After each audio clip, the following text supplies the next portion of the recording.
It is 2 o'clock, so we are going to get started. Good afternoon, everyone. My name's Jennifer DeVito, and I'll be the moderator for this session, which is titled At Dawn We Ride, Blazing Trails Through the AI Wilderness. Before we begin, we have a few reminders. First, we do have a code of conduct that we will adhere to for this conference. The link is posted in chat, and I will continue posting it several times throughout the presentation. If you experience any issues related to conduct, please contact us via email, and I'll provide the email address as well. Please be sure that your microphone is muted. Hold your questions until the end of the presentation. During the Q&A, please wait until you're invited to unmute before asking your questions or making your comment. You can also use chat or the Q&A for questions, and you can use the Q&A to upvote questions or comments. The session is being recorded. You can enable the captions by clicking on the Show Captions button at the bottom of the screen.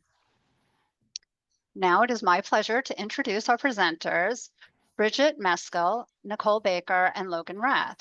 Brigette is a second-year associate librarian at SUNY Brockport, working in technical services at Drake Memorial Library. Nicole is a research and instruction librarian, and Logan is also a research instruction librarian. They're all at SUNY Brockport. So please join me in welcoming Brigette, Nicole, and Logan. Hi, everyone. I'm going to share my screen now. Is that all right? All right.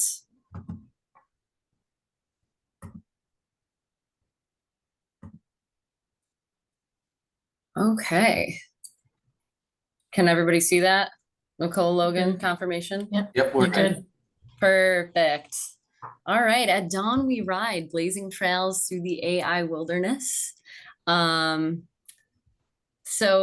thank you, Jennifer, for that introduction. Should we just jump right in, guys? Yes. Yes. All right. Yeah. So today we're going to kind of talk about, the work that the librarians, we have been doing to kind of support the Brockport community navigate the very fast moving world of generative AI in higher education. So kind of thinking about it as librarians, we wanted to respond to the influx of generative AI with both curiosity and care. We're all three coming with varying levels of experience with generative AI tools.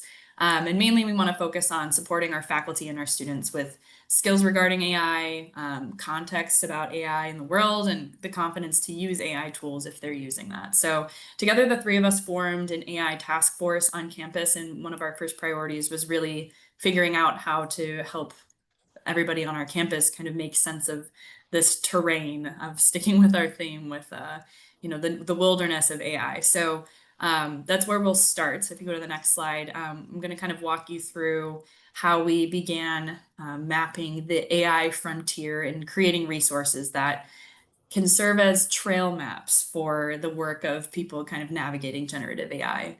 So knowing that, generative AI is rapidly evolving, and we have kind of varying levels on our campus as well of faculty members and students who are already using AI, doing research with it, having different groups working through it. But we also have a lot of faculty and students who are very uncertain about where to begin. So we kind of wanted to identify what is important to know, what tools are relevant for different faculty or students, how can we talk about ethical AI use, or how can you use it ethically in an education setting. And the biggest question is, how do we stop students from cheating? How do we avoid academic integrity issues? And that's kind of the biggest question that has come about. So we kind of mapped the AI landscape from our librarians' perspective and kind of thinking about these three areas, right? So theoretical foundations, thinking about curating like foundational knowledge that can help people understand like what is AI, how does it really work kind of on a basic level, and different concepts behind different generative AI tools. And then thinking about, the applications, whether it's research or creative or in an instruction setting, exploring how AI tools can help either, again, academic research or instruction, again, helping both faculty and students see practical ways that they can either use AI or experiment with AI. And then also the ethical considerations. So kind of both trying to map that throughout the guides that we're creating, but also making sure we have very specific information about the importance of ethical and responsible AI use, you know, thinking about things like bias and privacy, authorship, academic integrity. So we kind of brought all of that together and we built 2 research guides, one that was geared specifically towards faculty and one that was geared specifically towards students to help them navigate and explore ideas around generative AI. And I think the important thing with this too is we're not necessarily telling people, whether it's faculty or students, what path they should take, but we're like trying to give them curated resources to help them understand what's in front of them, or at least identify resources that kind of fit their needs. So based off of these 2 guides, that's kind of where we started. We helped us to kind of branch off further into more campus engagement. I'll pass it off to Logan or Bridget. That'd be me, partner. So we've mapped the frontier. So now we're gonna hit or transmit the dusty trail, and I'll talk a little bit about how we've done that. So you see 4 things listed here. I'll start with department collaborations and partnerships. We've been reaching out to and meeting with departments to discuss AI across campus. These meetings so far have allowed us to have impact on our campus through opportunities for the latter 3 here for tailored discussions, community building, and potential classroom integrations around AI as a phenomenon in higher education. So I'll start with tailored discussions. We've been working on customized AI literacy outreach for specific academic disciplines. So Logan created a beautiful like stock PowerPoint that we can bring to departments to give general AI talks. And then we also have an optional part 2 to this PowerPoint where we kind of get into the meat and potatoes about discipline specific AI applications and ethical considerations. So far, we've met with the School of Business and Management, dance, kinesiology, sports studies, and physical education, and public health and health education. So those are 4. We've been chiseling away little by little. Those are 4 of like the 30 odd departments that we would love to meet with to discuss AI. So our philosophy around talking about AI with these departments is rooted in community building. So when we're in these meetings, like Nicole kind of talked about this a little bit before, but we keep in mind that our goal is to foster collaborative communities around AI as a phenomenon in higher ed.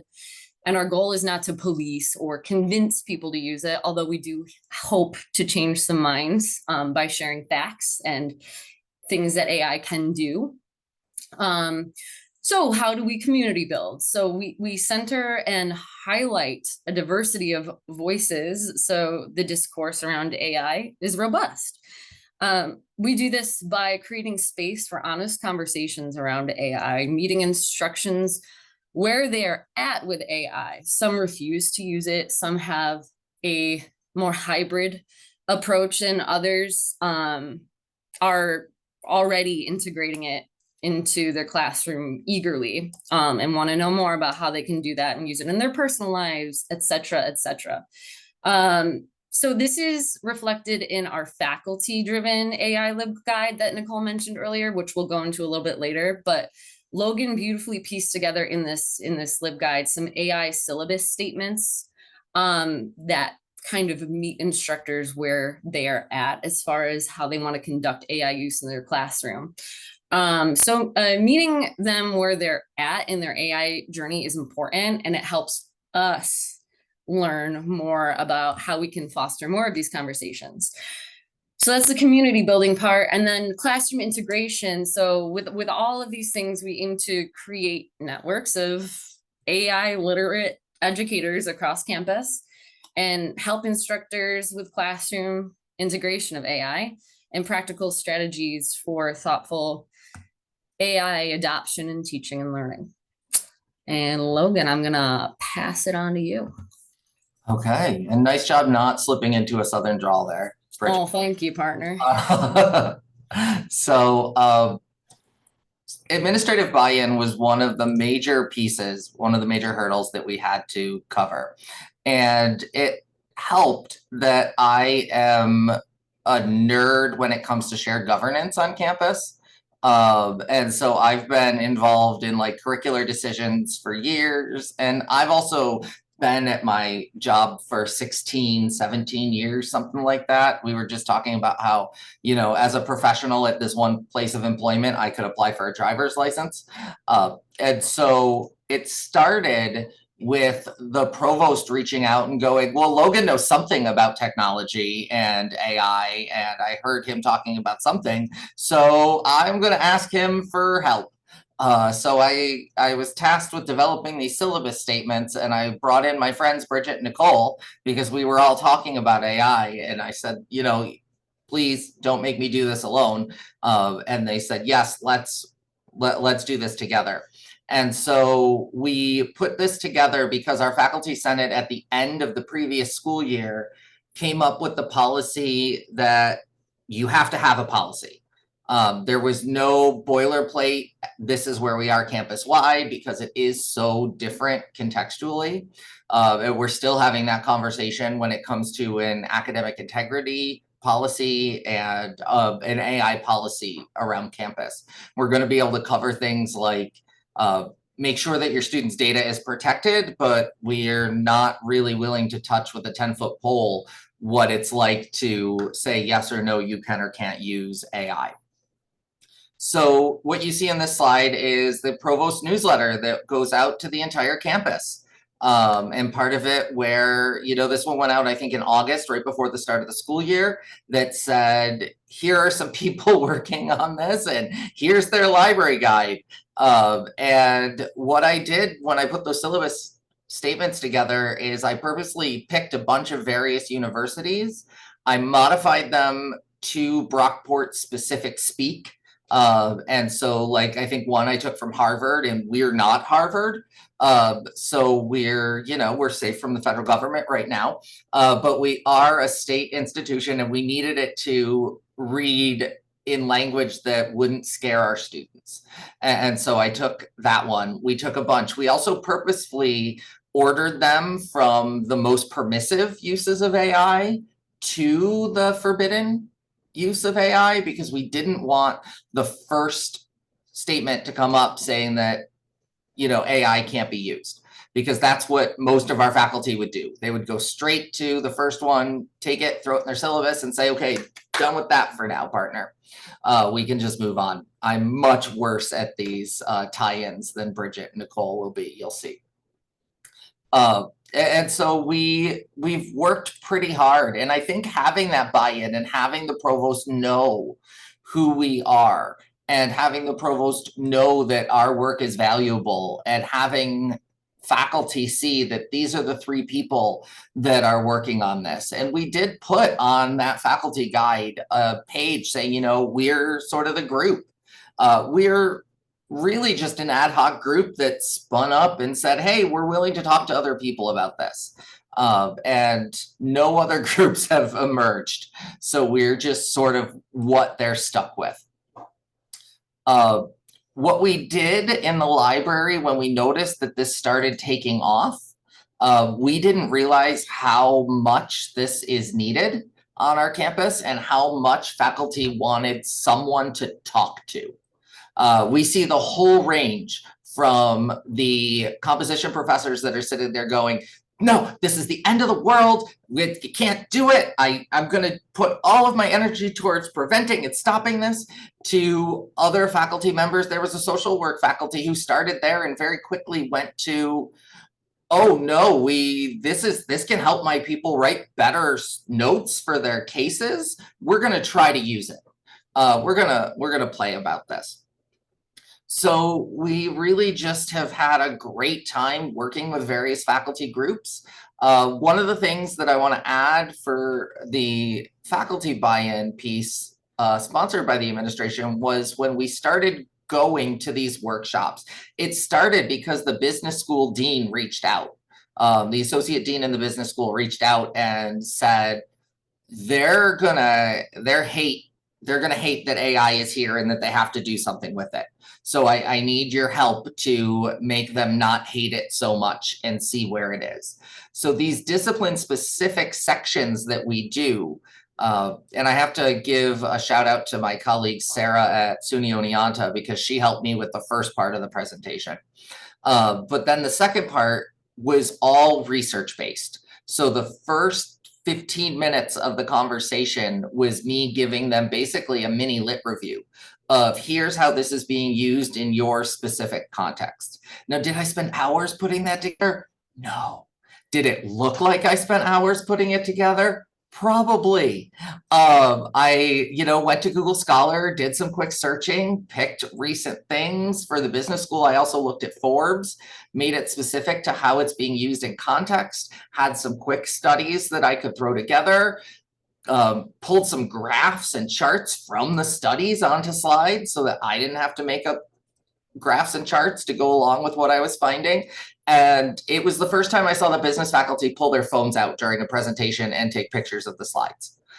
That's when I knew, like, okay, this administration knew something about their faculty and knew how to ask the right question to get the right presentation in front of them. And then word got out from there, and that's how we've made it to other departments. I think that's about all I have to say for, oh no, I'm supposed to talk about policy development as well. So I talked a little bit about how our policy is just, you have to have a policy. We are currently developing an institutional AI policy, but again, it's not going to talk much about academic integrity as much as it's going to talk about what we need to do when we're using AI. So it's not going to forbid or encourage, it's going to be rather neutral on that and just talk about if you're looking at an AI for use in your class, you have to make sure that it's going to protect student data and that, where you're going to develop a culture of not sharing personal data with the AI system unless it's one that we have a license agreement with for enhanced data protection. Okay. It's back to Nicole. Back to me. So kind of, I think this slide is, there's kind of 4 themes of areas that we've looked at when kind of working with educators, but I think this kind of also encapsulates what we've been working on kind of ourselves, both within the library and within our own professional settings too. Kind of the awareness, right? This is a lot for faculty who maybe have not really engaged with generative AI a lot and might only be operating off of what they're hearing about or maybe seeing in the news. So making sure we're kind of working to either demystify tools or showing their specific capabilities or limitations, and being able to kind of, like we said, create that community, have that space where we can have those discussions to talk about people's fears or uncertainties or insecurities with AI tools. And I think part of this too, something I've been exploring more is the people who are very resistant to AI tools and kind of learning more about what books they're reading, what resources they're looking into. Because again, like I said, we don't want to say like, yes, you must use it. No, you cannot use it. And so trying to work to understand all of the different viewpoints, because there are so many different viewpoints on AI use and it's such a broad spectrum. With integration, thinking about ways that AI can be integrated into your courses, whether it's, specific tools or specific lesson plans, things that are discipline specific or even specific to a specific course, and being able to kind of tailor those conversations. I think that's been the most helpful. Whether it's a small group, a one-on-one discussion, or like Logan was talking about the department meetings, we've had a lot of success off of those when it's a less of a broad general, hey, let's talk about AI, but hey, let's talk about AI in the context of social work or even this specific social work topic. And then thinking about skills, having different workshops or group meetings or discussions, looking through different tools so that we can help faculty or students identify, what kind of tools are you looking for? What are you hoping to get out of something? What kind of interaction do you want to have with a tool? And in a lot of these department meetings, we're having built-in time with example tools of saying, here's a bunch of different tools that you might be interested in trying. Maybe there's some that you've heard of like ChatGPT or Claude or Copilot, but there's some like Magic School AI that maybe you haven't seen that you might be interested in to help with lesson planning or something like that. But being able to give faculty kind of that low stakes environment of playing around with an AI tool and seeing, you know, what it can kind of feel like or experience like. And then obviously ethics too. We want to bring this into a lot of the conversations and discussions that we're having. Faculty are often very concerned about plagiarism or students misusing AI or not being transparent about AI use, which is where a lot of the syllabus statements kind of came in, having very specific writing of some syllabus statements are saying, you know, students can use AI, but they have to complete a document saying which tool they used, what they used it for, and you have to be able to explain, you know, the work that you did. So kind of bringing that kind of information to faculty who are interested in using it, but still a little worried about it, and being able to kind of build these frameworks of ethics into the conversations that we're having. So these are kind of some of the conversations that have been popping up that we've had kind of, and we've seen faculty shift from people who are kind of fearful of it or very avoidant of it, move into like this curiosity, more experimental phase of like wanting to use it, wanting to bring it into the classroom, or at least wanting to start having conversations with their students as well about it in the higher education setting. Yeah. Back to Brigette. So this slide is about what we done did.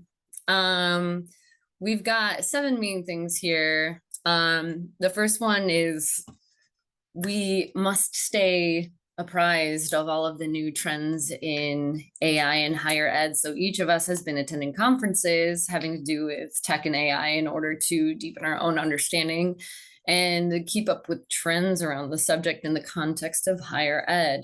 For example, Nicole and I just attended the conference on instruction and technology. And let me tell you, AI was a hot topic there. And then we're also here at Gale, where AI is literally the middle 2 letters. Logan, do you have any conferences you want to call out? So I actually went to one in Mexico. Ickers me that we joked because it was at this little university in Valladolid, Mexico, and we weren't quite sure if it was a real conference. But I've been doing research on ChatGPT and lesson planning in K-12. And so we presented on it there, and there was a lot of use, a lot of discussion that happened there. It was one of the largest attended sessions at the conference. I also presented at the conference on instruction and technology in SUNY the year before this year. And we did an open workshop time. And I think the title of it was like, am I doing this right? Integrating the Fact 2 report. And so it's been great. And I found a lot that it's people they just don't know if they're doing it right. Right. And they feel a little hogtied, so to speak, by not having partners to help them. Again, these are cringy phrases I'm putting together. But yeah, that's what I have to say about that. Oh, thanks, Logan. Like we've all said before, the next thing we've done is taken our dog and pony show about campus. And we've successfully had AI talks with 4 departments and are scheming to do some more collaborating. Last fall, I gave a CELT talk on ChatGPT on arts and humanities with one of my colleagues in music studies. Yeah, we plan on kind of keeping this going. Next thing is, like we've mentioned before, we have our AI LibGuides for faculty and for students, 2 separate LibGuides. And we're also, Nicole and I have a publication on AI coming out in the ACRL cookbook on AI literacy and how to engineer prompts for, in order to have fodder to kind of teach in the classroom with. It's a very interesting concept we have. Logan, do you have any publications coming up? Yeah, I have one that's already out on the study, and we have a few more that we are working on in the pipeline. I'll find the link and put it in the chat with the other links. Sweet, thank you. As Logan mentioned before, shared governance. We have librarians and AI awareness. So like bringing liaisons along with us to these department meetings that we've been having about AI has been enlightening to them. We've had some really positive feedback from our KISP liaison, who's just like, I had no idea, like I've got to get on this, like stuff like that. And then next is a very special acronym called CLEAR. It's an AI helped made acronym that Logan and Nicole and a few other research and instruction librarians have created for source evaluation with AI. So it's in lieu of CRAP. I don't know if you guys are familiar with the CRAP test. Logan and Nicole, do you have anything to add or say about this? I'll just say it was a lot of fun. Nicole and I sort of like, we fought over this, like, you know, fun fighting. I had Microsoft Copilot open, Nicole had ChatGPT open, and we sort of like raced to the, now I don't want to say the death because it's not death, right? No one died.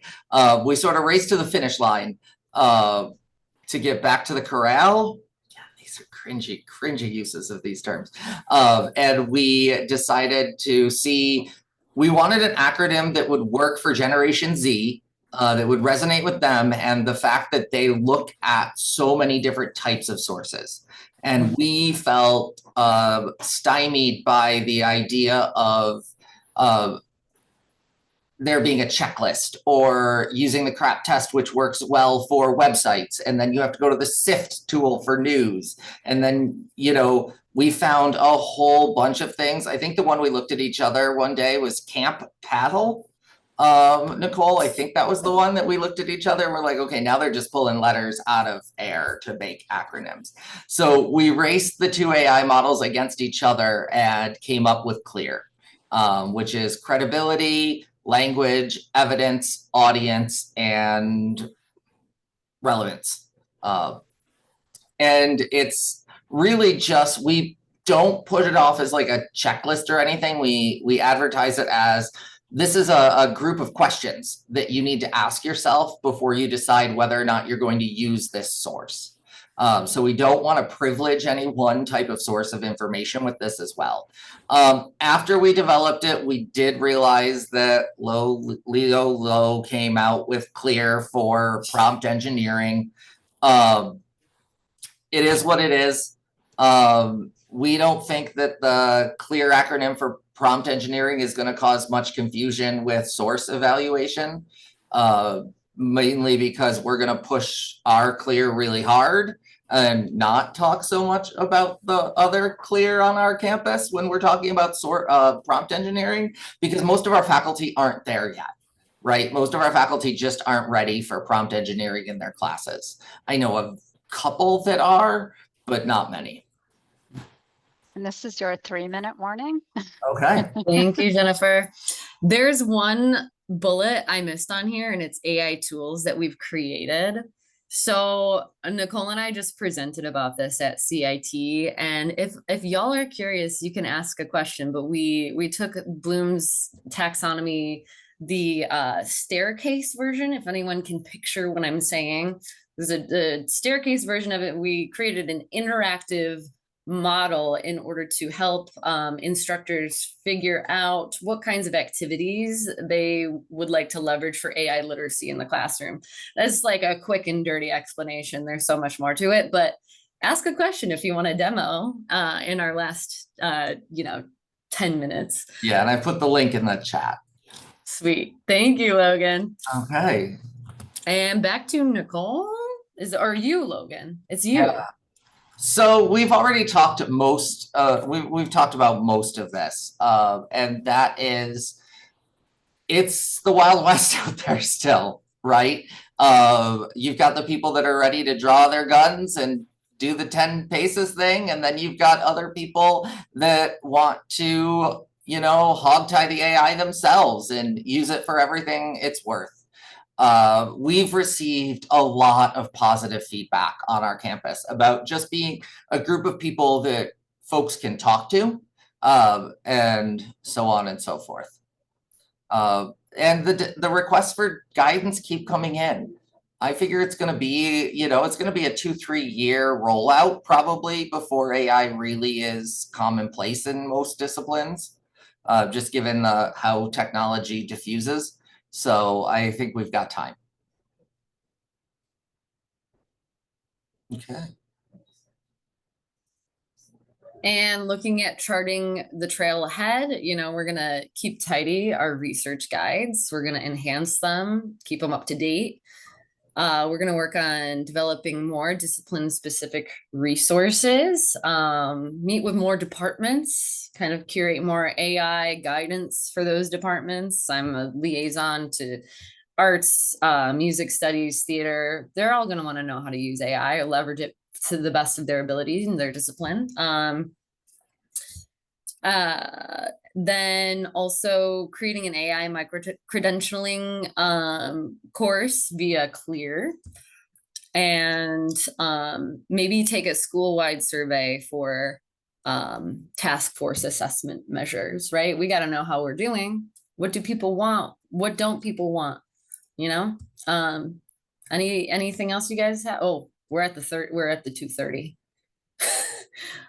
Well, that's all, folks.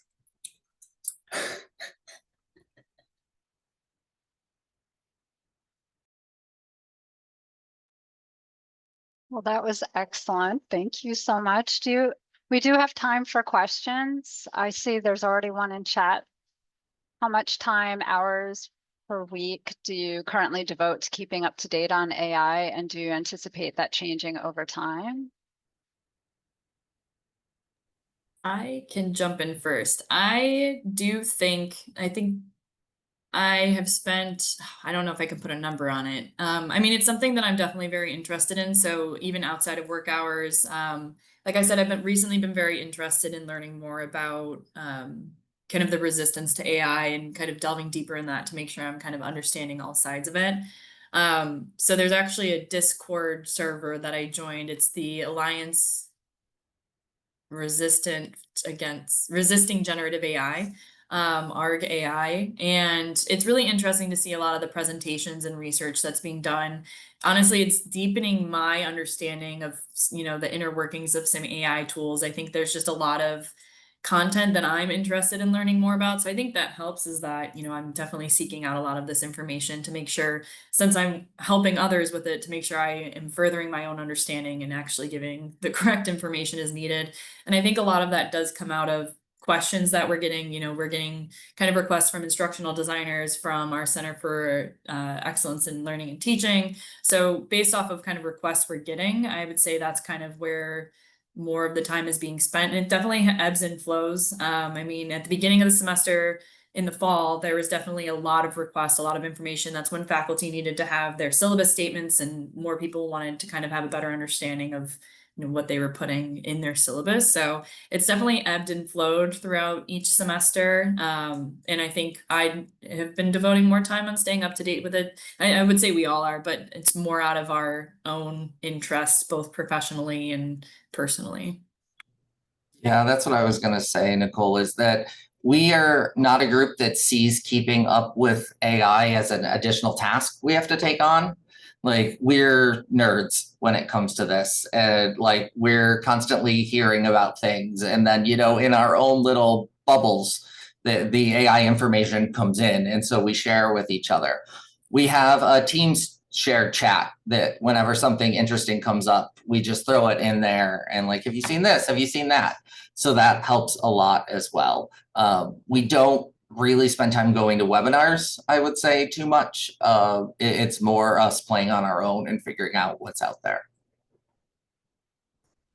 I concur with both of you. It's like a big playground. Nicole has like harbored within me this like, let me go to AI. Like I really like, I was kind of a little skeptical before a lot of this. And I think being able to use it to reduce tedium, but also still flex those muscles that you use all the time when you're writing and all that stuff. Like, yeah, I don't know. I'd probably say 10 hours a week. All right, awesome. There's a lot of great conversation in the chat. We've got a couple more questions. Can you talk a little bit more about the micro-credentialing?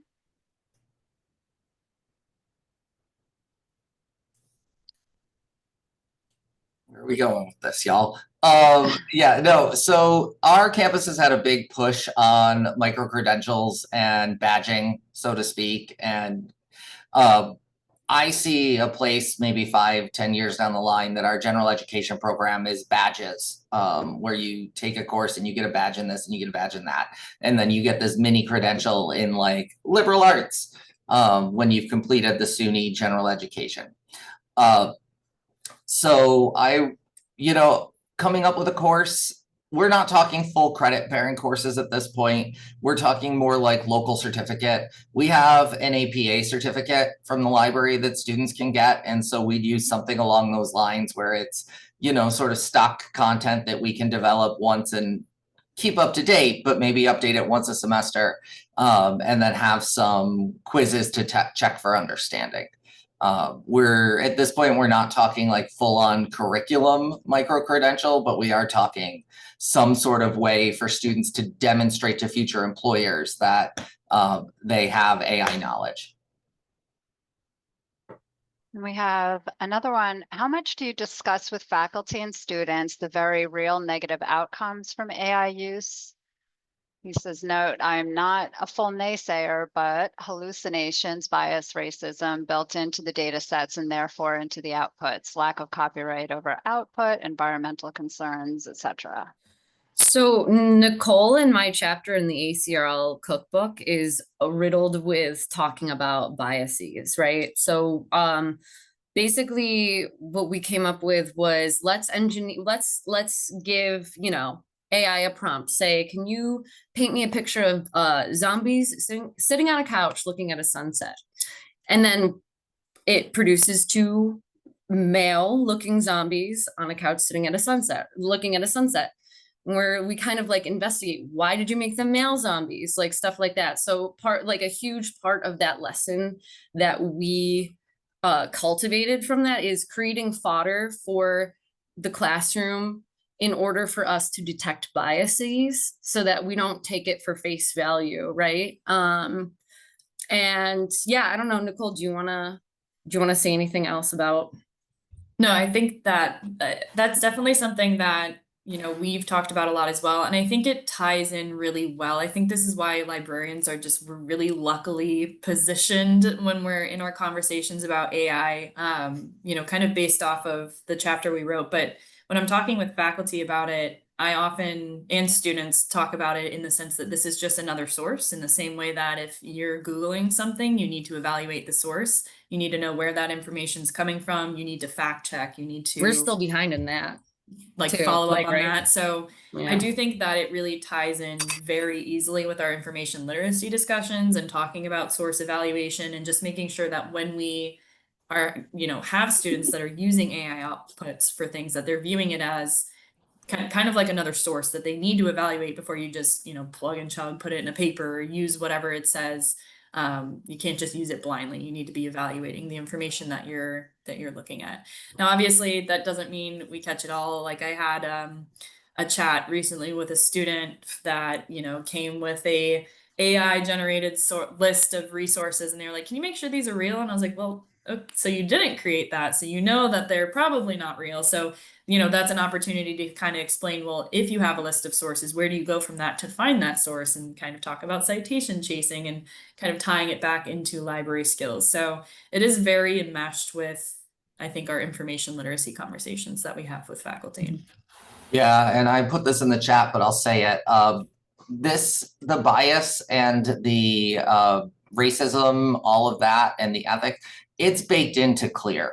There are questions about bias at every stage to sort of look at, and for the hallucinations, we have the whole evidence. What is the evidence? Does it exist? Type stuff. What are they basing it on? Are they telling you? Are they not? What's the audience this is for? Are they trying? And that's where, are they trying to promote something comes in versus are they just trying to offer factual information? Okay, I've got a follow-up on the amount of time that you're spending on this. Were you able to drop some existing work or responsibilities to have time to spend about 10 hours a week on AI? Well, I would say that the 10 hours I spend is definitely, a lot of it is for personal use.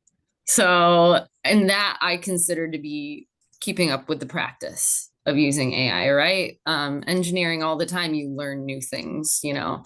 I was working with sound equipment one time, and I had to really lock in and figure out, all right, how do I engineer a prompt so that it can give me exactly what I want, so that I'm not scrolling on YouTube for hours looking at reviews on the sound equipment rather than, like that kind of thing. So I would say most of that 10 hours is my personal time. And I think the AI task force, we've managed to, I think, make time for it. I mean,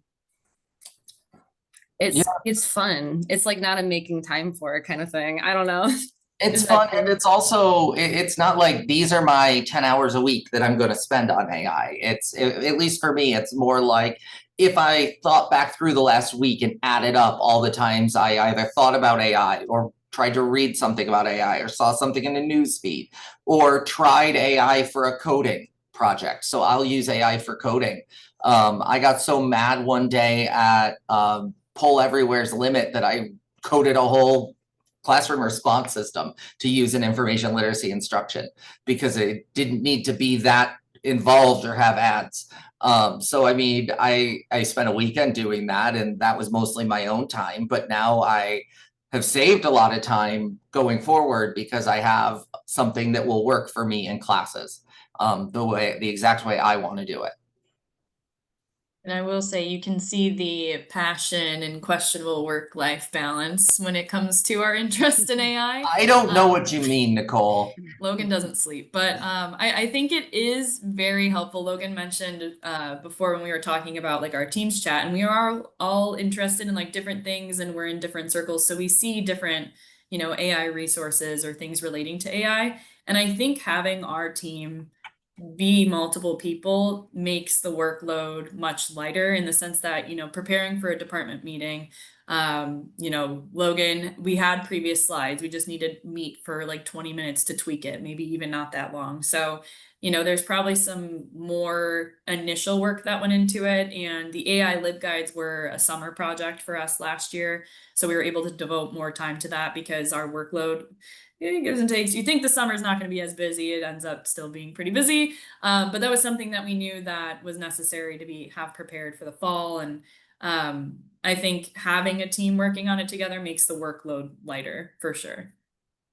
Oh yeah, 100%.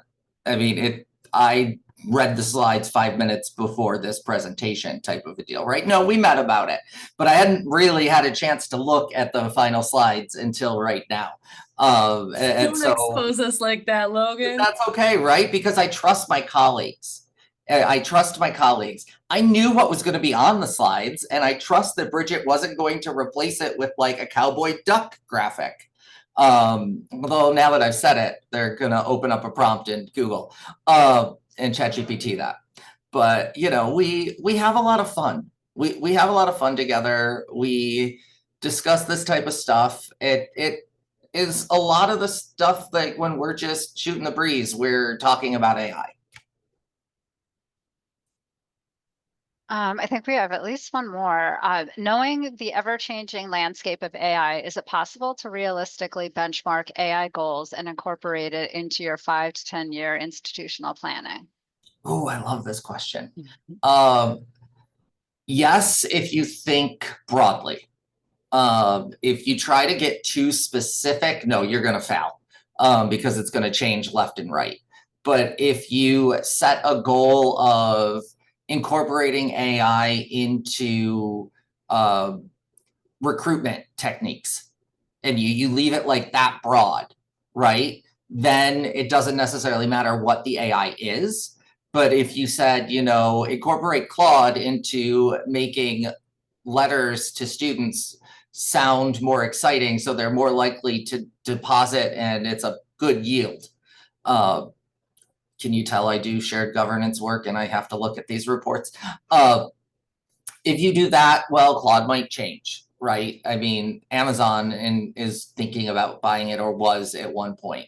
So that could potentially change the whole game. Smart goals, right? Yeah. Keeping smart in mind. Yeah, and stick to those goals. I think you can. And then, having those goals be flexible as well, and saying, you might need to update those goals before the next 10-year revision. And I think assessment is a huge part of that too, like just constantly checking in with, what we're doing, what the AI landscape looks like. I think assessment is an inevitable thing that just needs to reiteratively occur along the way. Yeah.